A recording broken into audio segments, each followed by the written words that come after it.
2026 is going to be an awesome year. We got some pretty cool stuff coming up. First off, we got Foundations of Recovery. This is our flagship program. We're starting it in January. This is for anyone, man, woman, or couple who wants to come and reclaim their heart from shame, trauma, and betrayal. We start off with an education on all sorts of principles, give you the common language. We feed you from a fire hose in terms of all things recovery. It is such a great start to recovery. And we get at the roots of things, Tyler. This isn't like any other program. Like, this is our healing journey in process, and Foundations is where we begin. If you look at the value that you're getting there to kick off a good recovery with all of the right education, all of the right language, and a team to get you started while also being directed by Brannon and myself through the whole process, what a deal. So if you're interested, if you're struggling, if you've been wanting to do something for a long time, jump into this. This only comes around every so often, and we would love to have you there.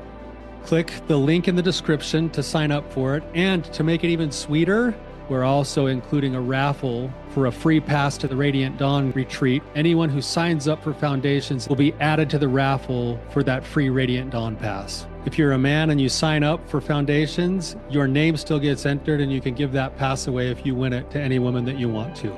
So what you're saying, Tyler, is if you sign up and participate in Foundations, you could possibly go to Radiant Dawn for free? That's exactly what I'm saying, which is crazy because Foundations by itself is already an insane value. Man, I sound so salesy. But it actually is awesome. So come to Foundations. And even if you don't come to Foundations, sign up for Radiant Dawn. It's beyond therapy, the best healing experiences that you can have. Click the link below and come join us. I want to be honest with my spouse, but it's hard when it hits their shame. Welcome to the Therapy Brothers podcast. I'm Brannon.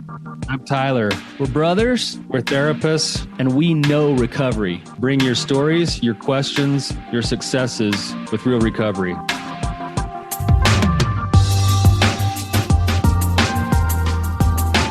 Hey, Tyler, you ready to have some hard conversations? Let's do it. Let the Therapy Brothers podcast begin. Tyler. Brannon, how are you doing, man? I'm just doing my thing, I'm doing really well. You are doing really well. In fact, maybe we're breaking the news a little too soon, but from what I understand, just learning yesterday at family dinner, you had a 10-mile run after family dinner because you and your wife are training for a marathon. Is that right? Hey, I got it done. It sucked. It sucked bad, but yeah, I did it. I got a long ways to go before I start talking about running a marathon, but I'm trying to work toward it. No, you got 10 miles down yesterday. Good for you, man. Way to go. Yeah. Hey, we've run a half marathon before. It was my one victory over you athletically. Like I had trained, and you were running on a hip that needed hip replacement, and I think I beat you by like 20 minutes, and I was so proud. Hey. Take full glory in that, man. You beat me fair and square. So we trained for a half marathon. It was like for a cancer survivors kind of marathon, and we were actually running for your mother-in-law and for an uncle of ours who had passed away from cancer. And you called up like a week before or something. You're like, hey, you called me and Rex, hey, come run this half marathon with me. And you painted yourself pink, if I remember. Like I have pictures of you looking like a leprechaun or something, like pink leprechaun. But you did. You beat us for sure. And I remember that race because I was in pain for like a week afterwards. So there's merit to training for sure. But yeah, that's fun. Anyway, we got a good guest on today, Brannon. We have Candace with us. Candace, thank you for coming on. And if you don't mind, just share whatever part of your story you want to and ask your question. Hi, thanks for having me. I'm happy to be here. My husband and I have been married for about 23 years. We got married when I was 18 and he was 22. Kind of traditional LDS story background there. We have 5 sons, ages 22, and our youngest is 8, all boys. So I would say our marriage, throughout the majority of our marriage, probably 21, 22 years, I would say that we had a very kind of volatile marriage where there was abuse, physical abuse, mainly with my two older sons. My husband is a very kind, loving, kind-hearted person. And I never could quite figure out what would happen, but he would have these, when he'd get upset, and how it is raising 5 boys, he would kind of cross the line into physical altercations with my sons from, I would say, from a young age, from probably 10 to 15. And I never sought help because I was afraid somebody would tell me he was abusive. And he had this other side that was very kind and loving, and it didn't happen all the time. And he would always profusely apologize and realize what he had done wrong. And I realize now that the pattern of behavior, it was a pattern of behavior when I was looking at it as isolated instances every time that he'd make a mistake, and then he'd apologize, and then it would never happen again, and I mean, honestly, I can say this probably happened for like a good 10 to 12 years of our marriage, where I just kept thinking, oh, well, we talked about it and it wouldn't happen again. So about 5-6 years ago, my sons started to make choices. They had a friend that passed away while they were a freshman in high school. And that kind of was the catalyst that made them kind of start making bad choices and acting out, and just making choices that we kind of were worried about. And because of this, also the fights and the arguments kind of escalated and got like worse and worse. And I remember that we put my son into like a 3-day holding facility because he kept running away. And I think at this time he was 14, turning 15. And he had also just gotten in a fight with my husband. And I remember just doing the intake session with the nurse and her seeing, just marks on his body, and had already talked to him. And he said that I got in, a fight with my father. And so she kind of called me in to kind of talk to me about that. And I would say that was a turning point for me, because it wasn't just in our little circle. It was because of what had happened, what was happening, what I had been living with was kind of being exposed to kind of the outside world. And so during that time, my son went to this place called Anasazi. I'm sure you've heard of Anasazi. And did really great. And we actually moved during that time. I moved to Arizona. My husband stayed in Texas. And we lived apart for 3 years, not necessarily to have like a separation, but just to give my sons like a new start of not being in the same environment. But that also kind of just started on my journey of figuring out how to do stuff different. I would say, like, if we're talking in terms of like attachment styles, maybe during the majority of our marriage, I was anxious. He was avoidant. And so during the time we lived separated, but we're still married and still trying to have a good marriage. He came out with a pornography addiction about 3 or 4 years ago. And so that was super shocking to me, because I had tried to talk to him about things multiple times of if that was ever a problem, and he told me no. And so it was shocking for me to kind of have this revelation happen. So now I think that we're in this space where we both have been doing work. We've been going through therapy. I think he's doing really well. I think I'm doing really well in a lot of ways, but the dynamic is kind of shifted a little bit where, because I've drawn lines of not wanting my marriage to be how it was in the past and how it's different. I think it's kind of spiraled him into being anxiously attached. And I think because of the abuse and then the pornography on top of that, that's kind of spiraled me to being a little bit more on the avoidance side. And I'm aware of that, and I know that it's something that I want to change. But I think a couple of things that I have a problem with is because that's the dynamic now, because I've talked about divorce or me not being okay about certain things in our marriage, and it's kind of shifted a little bit. It's caused him to be very insecure in our marriage. And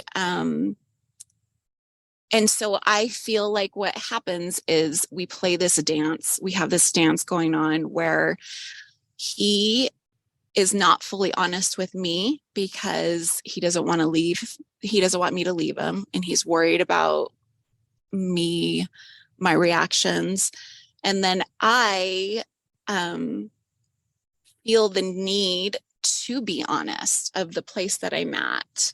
That because for me, it's not just about the pornography addiction. If it was just that, I feel like, I could get over things. I mean, for me, it's the combination of what's happened the majority of our marriage, and the pornography kind of was like, I mean, I don't want to say the nail in the coffin because we're not in a coffin yet. Mm-hmm. And I still have a desire to be in the marriage, and he still has a desire to be in the marriage, but we're trying to shift into this new dynamic, and I feel like it's not going well.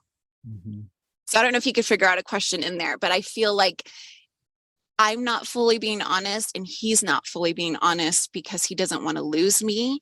And I feel like when I'm honest, it really sends him in a shame spiral where it like hinders his progress. Tyler, do you want to start? Yeah. So just so that I'm making sure I'm clear on this, Candace, you are both withholding certain kinds of discussions for fear of the other's response. Mm-hmm. That's what you're saying. And you want to be honest, but you want to be honest in a way that he can possibly hold it, and that you don't feel like you're making his work worse or harder. So you're not necessarily afraid of his shame then coming out with the anger again on you. You're more worried about sharing because you're afraid of the pain or perceived pain that you're going to cause him if you're honest about your feelings or where you're currently at emotionally. Yes, I would agree. But I would also say, to your point about being worried about the anger, that is still really in me to kind of caretake his feelings and be worried about things being explosive, even though with me, he was never physically abusive. It was more verbal. I still, and I have seen, I think he's worked on it a ton, and he's done a lot of work, but there is still threads of that, like explosive kind of volatility. And so I think it's both.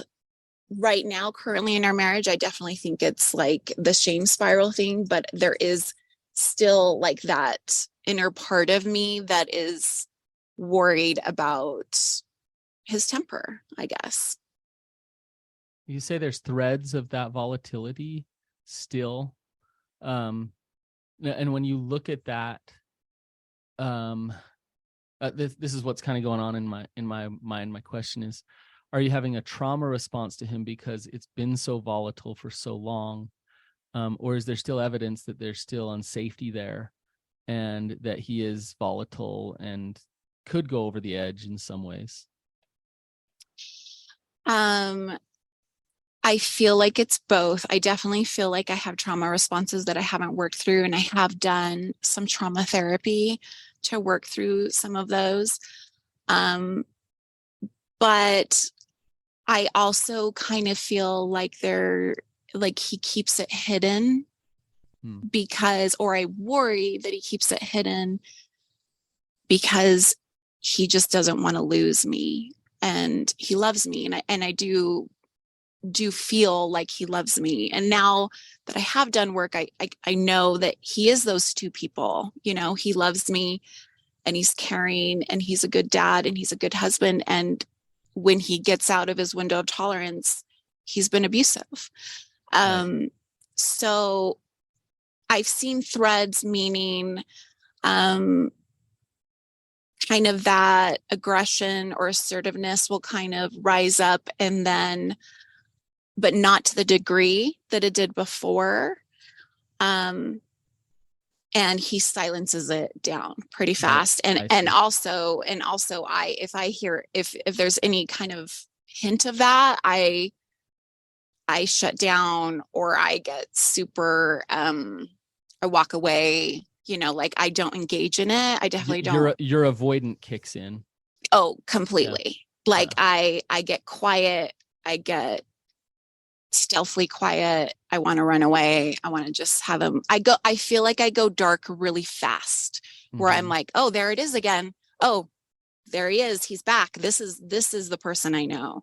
This other person that is in recovery, making things better. Like, that's not true. This is what I've seen for 21 years, 22 years.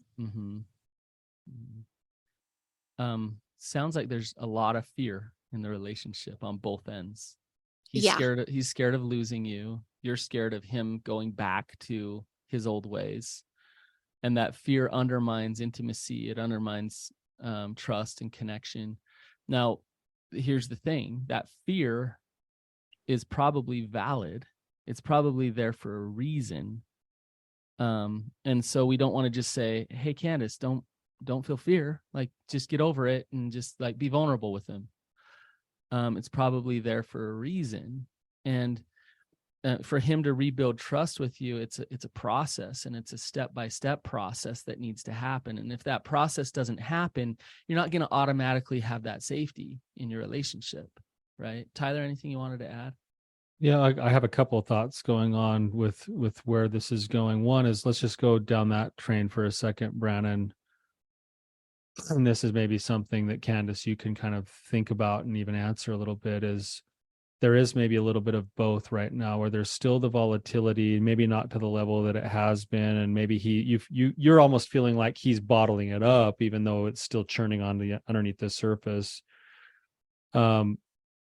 So there's legitimate worry there, but it also, if I'm reading this right, it feels safe enough to you to be coming onto our show asking, how do I get more of a voice? So there's enough progress, at least in your mind, towards the direction you want to be going, that you're willing to lean in a little bit to saying, how can I have these little bit of a different conversation than maybe just avoiding it altogether? And what, Brannon, I think you're saying is, safety and trust take time to establish, and you're probably not going to get to the depths of those conversations without some level or semblance of safety and trust. And the question is it trending in the right direction, and how do you know that? Yeah, I definitely, I think you summed it up really great. I think that I think there is enough safety and trust that he's provided. And I also think that I have changed the dynamic a little bit of telling him and not, I mean, I don't want to say putting up with, because I don't like that, but not allowing that same dynamic to exist in our marriage. You will cut it off. Yeah. You'll cut it off. Yeah. So I think that there's some strength on my part. And I think that for me to, that's why it's a little bit confusing, our situation, because it's not just the pornography and the betrayal, although that's part of it. I feel like the attachment wounds happened before that. And so even though that it's not happening anymore, and especially not with the children, like the volatility, but there's just still those wounds. And if anything breathes of that, it's like it's like a stab wound that gets opened up and starts bleeding again.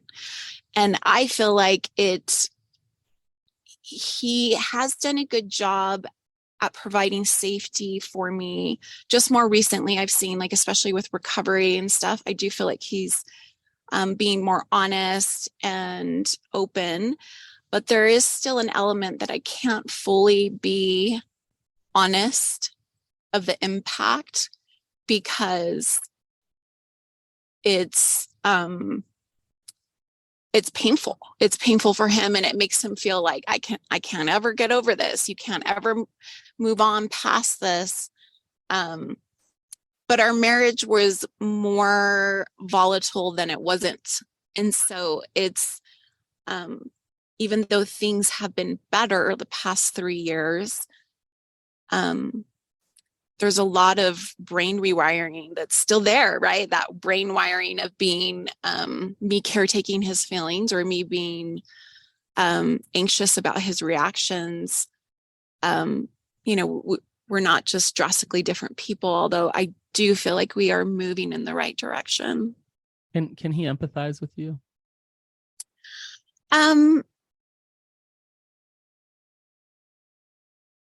Truthfully, I feel like it's hard for him, because I feel like now I realize this is my paradigm, but it always feels like it's about him. Like, everything is about him all the time. His hurt, Candace, his pain. Here's the thing, like, you'll know if he's empathizing. You'll feel that. You'll feel it. Like, you'll feel that space. You'll feel seen. You'll feel felt, like, understood. And what I'm kind of seeing with your face is that you're making, what you're saying is like, I want to say that he could, but I don't feel it from him, right? No, I mean, if I'm being completely honest, I feel like he can't empathize without the shame spiral connected. And so then it turns into me caretaking and me, like, or not necessarily caretaking, but me telling him, hey, I'm not going anywhere. I'm still here. I still want to be in our marriage. I care about you, instead of like the hurt and the empathizing with me. I don't feel like he can handle it. Like, honestly. The reparation work will not happen unless empathy is a piece of it. Tyler, it looks like you want to add something. Oh, you're going right the same direction, Brannon. But basically, I'm thinking a couple of thoughts that I would just want to, like, smash together for you to think about. All right, Candace. First is, it's pretty typical that the work on the relationship in recovery is only as good as the time and effort and energy to rebuild trust paired up with the individual work that leads to the boundaries work. So if you trust yourself to have healthy boundaries, you can lean in further. And if there's more time and trust established, you can lean in further, right? And then the work that you guys have in front of you right now is the practice of, he gets to practice holding space and showing empathy. You get to practice being honest and not rescuing him from his feelings. And that repetition that you guys have is constantly ending with the same old pattern of, oh, I better hurry and caretake him because he can't hold my stuff anymore. So I either won't share it, or if I do share it, I'll end up feeling like I just got it flipped on me again, right? The work itself isn't bad. And what Brannon's saying, and this is really important, is that there is a directly inverse proportion to shame and empathy. The more shame that's present in our interaction, the less empathy there can be. And so the practice is to learn how to become shame resilient, maybe on both sides. And the more shame resilient We lost Tyler for a second. Okay. He'll come back. But Tyler, we lost you there for just a second. Okay. But you were saying the practice is to become more shame resilient. The practice for both is to become more shame resilient. That's the individual work, so that then we step into our relationship. If we're looking at emotion focused couples therapy, the avoider needs to learn how to approach and hold space. The pursuer needs to learn how to soften the approach. And then in the middle is where we meet for the practice. But Tyler, I gotta say, like, this sounds great. Like what you're saying Yeah. is, yes, it sounds great. But the lack of empathy, just like you just said, is proportionate to the amount of shame in the relationship. That's right. To me, the relationship is a reflector, and it's just it's feedback to individual healing and recovery. And what the lack of empathy is illustrating is that the root has not been rooted out. That it's still in there. The pain, the trauma, the fears are still underneath. And he can smile, and there's the real genuine side of him that's the nice guy, that he's a good guy, right? He can smile and try to use that as much as he possibly can to keep you around. But unless he does that real recovery work, that real deep recovery work on himself, he can try to practice all day long with you to empathize. Unless he does that, it won't be genuine and it won't be real, and he won't be able to really step in that with you. And vice versa for you too, Candace, to connect to him is the same thing, right? So Brannon, go ahead. she is saying, though, if I heard her right, that she's saying that she is seeing that he is putting in the work on that side of the recovery. He's just not there to be able to hold it very well yet. But I have a question about the work, and Candace, maybe you can answer this. There's a difference between someone going to therapy and going to group, and yeah, I do the work. I'm putting in the work, and somebody doing the work. The bottom up, not top down, inside out. Inside out work of my heart's going to shift. I'm going to know who I am. I'm going to show up as a healthy masculine man in this relationship because I know God, and I know God loves me in this way. And I've had those answers given to me. That's the work. The work isn't just listen to this podcast and go to therapy, right? So I want to come back to you, Candace, is, like doing the work. I would say he's trying, but I think he struggles with the depth of it. Like, I do think that him starting to do the work was because of my boundaries, putting boundaries of needing to get therapy together. And he has a men's group that he's involved with. But up until recently, I have noticed a slight more of a shift of him doing, working towards doing the more work, but I feel like it's almost too overwhelming for him. Mm-hmm. And like he hasn't quite developed the strength to manage the work that it does take. It's like it's very surface level, like, okay, I shouldn't say it's surface level, but I would say it's I'm not sure he's quite willing to go super deep yet, I guess is what I'm saying. Mm-hmm.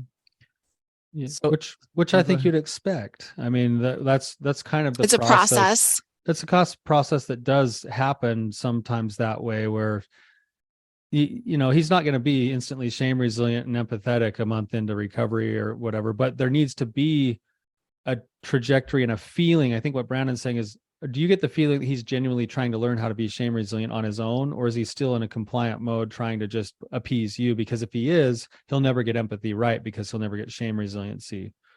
But if he's actually doing those things, and you're right, I think, Candace, that it takes time to build a team of support to push you back into your work. It takes time to start doing your dailies, to building your bottom lines, to doing some mindfulness, to taking ownership.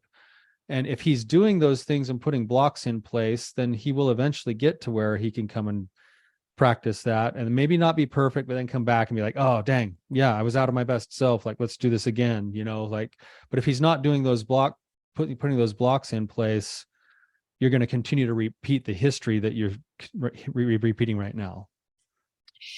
Yeah, I think that you guys nailed it. I think that he wants to do the work and he has started to do the work, but has it been a complete deep dive? No. And I do think that part of it is appeasing, and part of it, like for instance, when we talk about shame, or we talk about me being like, when I am more honest with him, I feel like he'll say stuff like, well, I can't be honest with you because of how you act, or, your reaction, or like it always kind of gets spilled into like he is not able to be who he should be because of me. Listen what you want from him, Candace, because it's such a catch-22.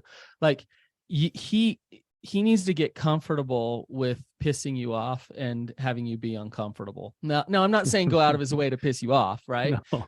But like, you want a man that can hold that space of like, hey, this might freak you out.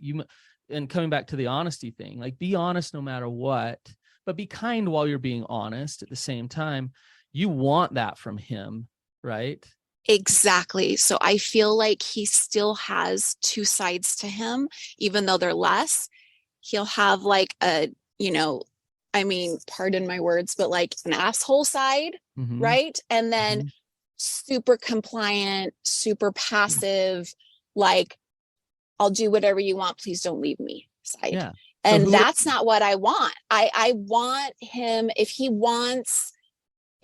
want him to be kind, but I want him to want to fight for what he wants in his life. Whether I want him to be okay without me, not because I want to be without him, but because I just want to know that he can be okay without me. Right. And the truth is you want to actually know the real him. Yes. Like, and I don't feel like I do. And I don't, like, as we are trying to do this journey, I do wonder, are we compatible? We're very different people than what we were when, I'm a very different person than the 18-year-old that he married. Right. And part of me feels like I don't know that it just seems like as we're doing the work, things are better, but there's also this element of growing apart. And I think it kind of freaks both of us out. Right. I think. Yep. Sure. So I think where you're going, this is important because you're asking, how can I help things go right? I think you've outlined the pattern. We're on the same page with the pattern. There's a couple of things. There's also another side to this. So the good thing is he was at least honest enough with you to say, hey, you freak me out and I don't like being honest with you because I can't stand your reaction, right? Like, okay, there's two sides to that. One is that he's probably inserting you in God's place. And so anytime you're disappointed, that's his work to do. It means so much. Yeah. That's his work to do. He needs to let that go. But there might be a curious question you ask yourself to say, oh, is there something that I could do to still be honest, but be more approachable? If there is, I'll work on it and I can go to work on my own stuff. Like, right. That part of it. The next piece is that you just said this, I want to be with a man who can be kind to me, but who can also be honest with himself and his feelings and not have to like disappear and either be in asshole mode or disappear mode, but maybe can just hold the space and let us have a conversation. Mm-hmm. Part of the way that you go to work on that, if you're going to have those conversations, is you go to work on that by inviting that from him in the way that you talk with him. So basically do what you want. Yeah. So you go to him and you say, hey, this is how I'm feeling. This is what's going on for me. I want to be honest with you because that's important to me. And he starts to disappear. He starts to go into asshole mode, right? Right at that point it out and then insert a call up to the man that you know he wants to be and that you want him to be. Like, mm-hmm. Hey, I can sense that this is hard for you. I know that you're disappearing on me. I don't need you to do that. If you can stay here and participate, I'd love to keep talking. If not, we'll talk later. Boom. Now it's like, or it's like, I believe you're capable of hearing this. And I believe you actually want to, because you want to be that kind of a man to hold space for me. Right. Boom. There's an invitation. Which could trigger his shame again. And if it does, then he goes into one of those two places. And then that's when you go, hey, we'll try again later.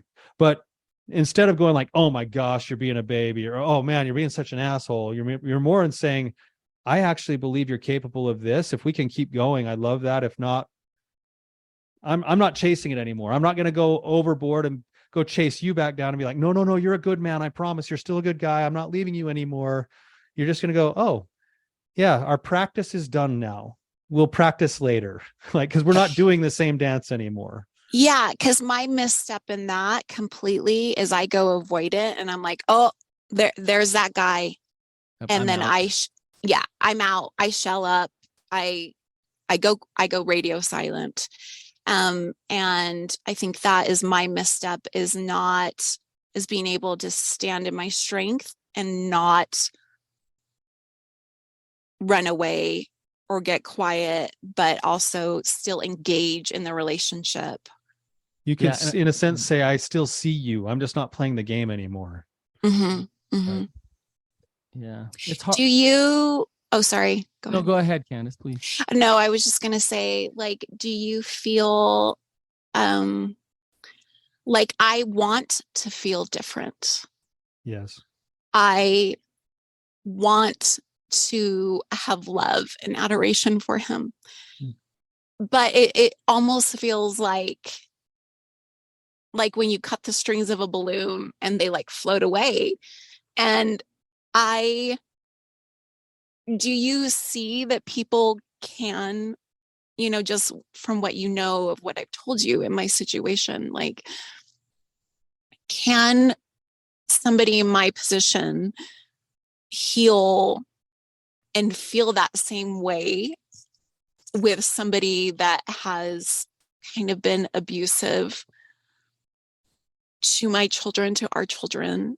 And can that be mended? I mean, I have Candace, I have a brother who's done that with his wife, and he happens to be here today.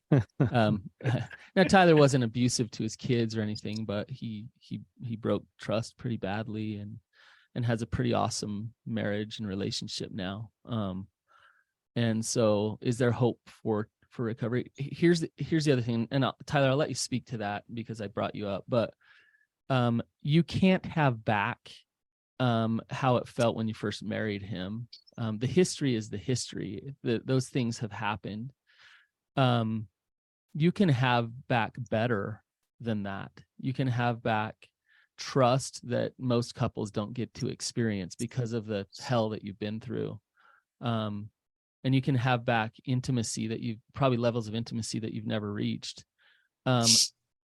However, to have that means to do your own interpersonal work, so much so that you can stand on your own 2 feet and be healthy and be honest and empathetic and consistent in your relationship. So it will never be the same, but it can absolutely be better. But both of you got to be committed to your own individual work and healing in order for that to happen. And if both of you aren't committed to that, if you start to get really, really healthy, Candace, and he stays where he's at, it'll probably push you further apart, right? I feel like that's what's been happening. Probably there's probably I would say that's what's happening a little bit, even though he is doing his work. I think it could be more. I'd love to know the wounds that he has and the trauma. You don't have to tell me right now. I'm just saying this because he'll probably listen to this, but the work is addressing those wounds and the work is reconciling that. And Tyler, I brought you up. Is there anything you want to add? Yeah, I mean, I have a lot. I'll finish your sentence first, Brannon. The work is also heeding the call to step back into the man you were designed to be by God. God's calling you to it. Your wife's calling you to it.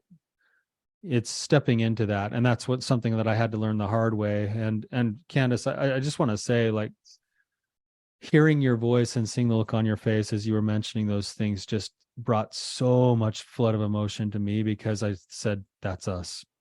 Like, in so many ways, maybe not all the details, but so many ways, that's us. And I can see and feel the ache in your heart.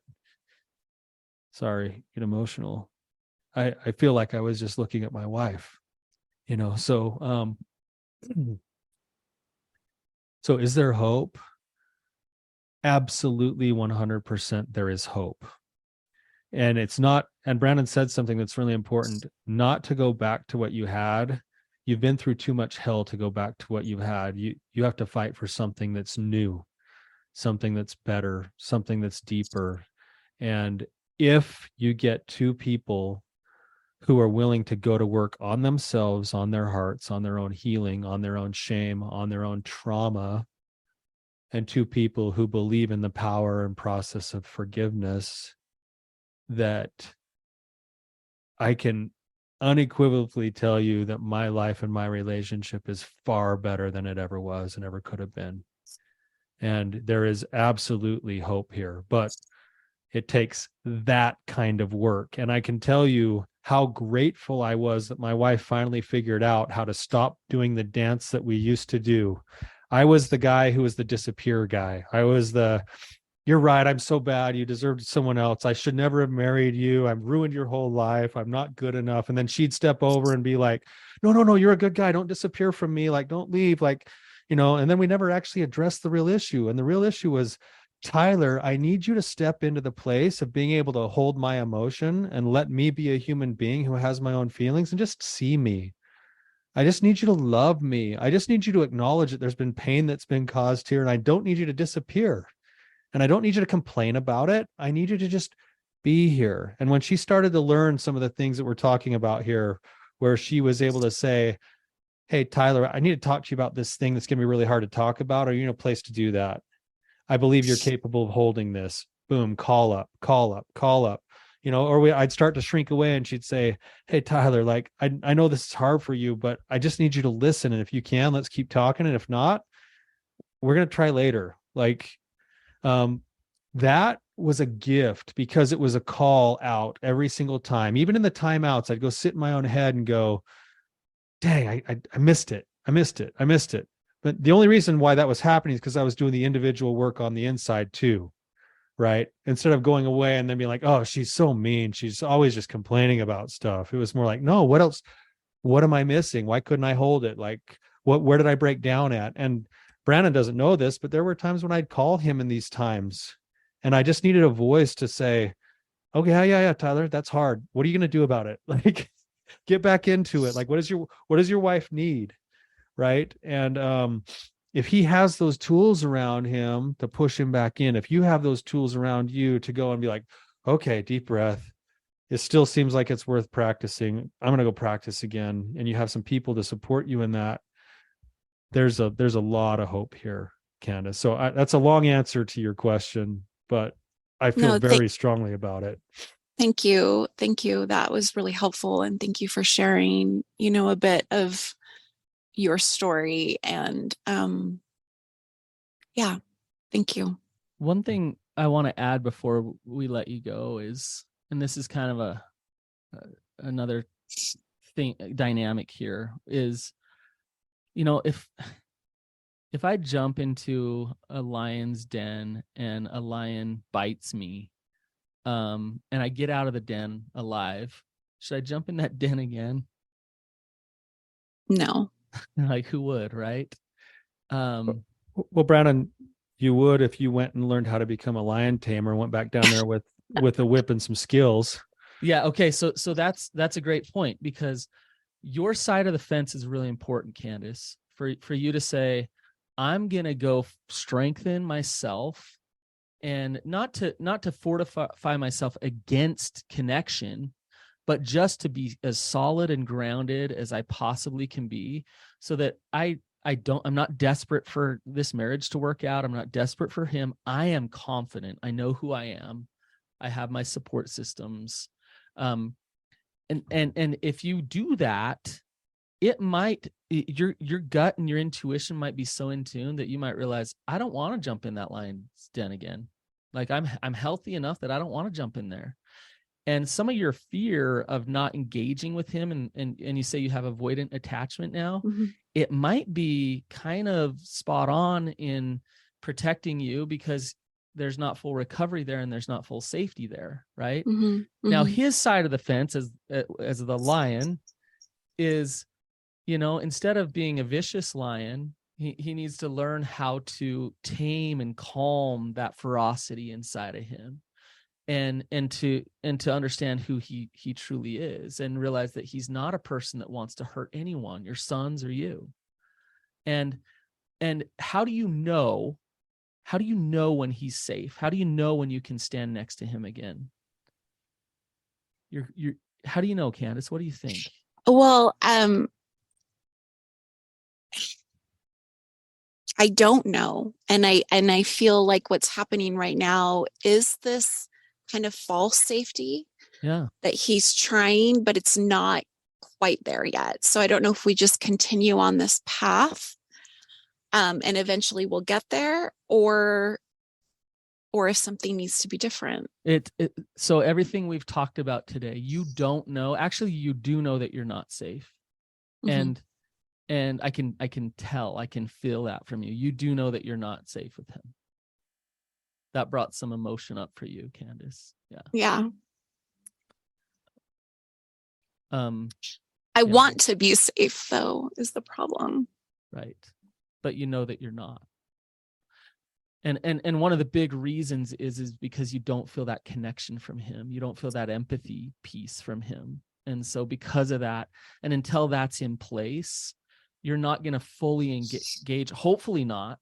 You're not going to fully engage. And what I want to say is, the broken trust and safety, the abuse to your sons, the pornography use and the betrayal, that's his responsibility to repair that.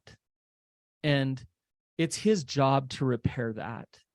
And part of that is learning how to be an honest, empathetic man, somebody different than that asshole man. And it's his responsibility to do that. It's not your responsibility to hope that he'll be different. Yeah. Right. And he can man up and he can step up and he can figure out how to do this for you. And he can fight like hell for you. But just like Tyler, you brought up 22 years, 3 years of pornography addiction. It's a process. All those things. Yes, it's a process. It has been a long time. It is time to kick into gear to do that hard work. And I can tell you're on a track to being out, Candace. And if he's listening to this, he still has a chance. He still has a chance, right? But it's time to step into gear, to really engage in this day in and day out process. And he's probably thinking, I don't know what else I can do. Yeah, that's what he's thinking. Yeah, there's a lot. So out there, and Brannon, to go to, like we always talk about dialectics, I agree with everything you just said, that Candace, you should not jump in the lion's den unless you have the skills or the boundaries or the desire to do so. You can take more risk leaning in if you can trust yourself and your own boundaries. That is true. That's true. Yeah. That's true. That's extremely helpful. Yeah. And unfortunately, this is the hard part, that at a certain point, and this is the dialectic to what Brannon was saying, where there's truth on both sides, is that if you wait for there to be a guarantee that you'll never get burned again, you're not going to get there. Yeah. Eventually there's a trend that starts. You feel the safety starting to form. You see and feel the effort. You feel the heart starting to shift. And at a certain point, you have to start placing a bet again on going in. It's still always going to still be placing a bet, but you're going to do it with as much information and with as much kind of heart yourself as possible. And so I'm with Brannon. Don't go jump all the way in if it's not safe and those lions are still hungry. But if you have good, healthy boundaries, you know who you are, you see the trends building and you go, you know what, he's not there yet, but he's making the right efforts. And I feel his heart starting to shift. Okay, I'll lean in on my boundaries as much as I can, a little bit at a time. And I've kind of always like looked at it more like this. at least the recovery in my own relationship has been this way, where it's like those little plastic balls that are like this big a fist and then they expand all the way out, that our relationship has been sort of like this contracting ball trying to get closer, but sometimes I can't hold it very well, or sometimes her trauma is too big but then we come back and we keep practicing, and eventually we've gotten to where more often we're able to stay really close together and understanding. And I've developed empathy thanks to my wife giving me the gift of practice through her boundaries.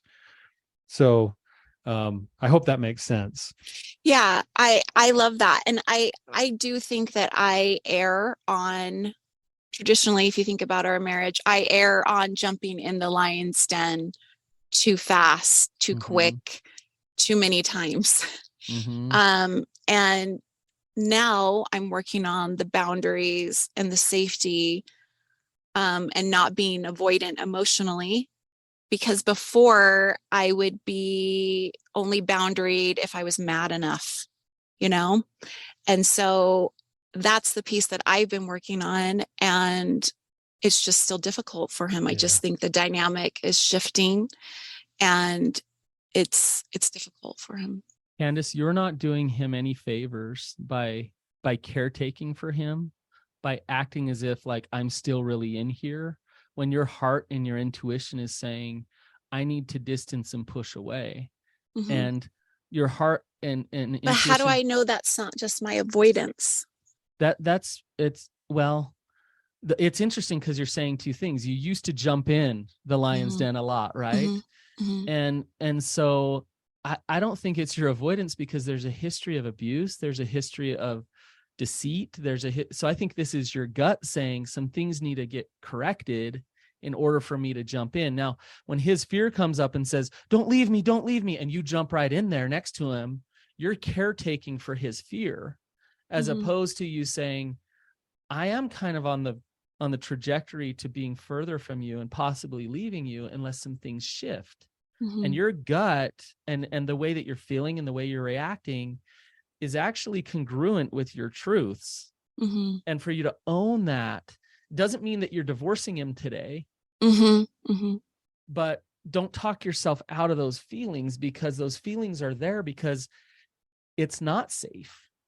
Right? Do you see what I'm saying, Candace? Yeah, absolutely. You can set your own boundaries and still see the other person. And so you're not actually abandoning him. That's the thing, is the avoidant. The avoidant is like, boom, hands off, I'm out of here. No, I can set my boundaries. And one of the ways that you do that is through the call up.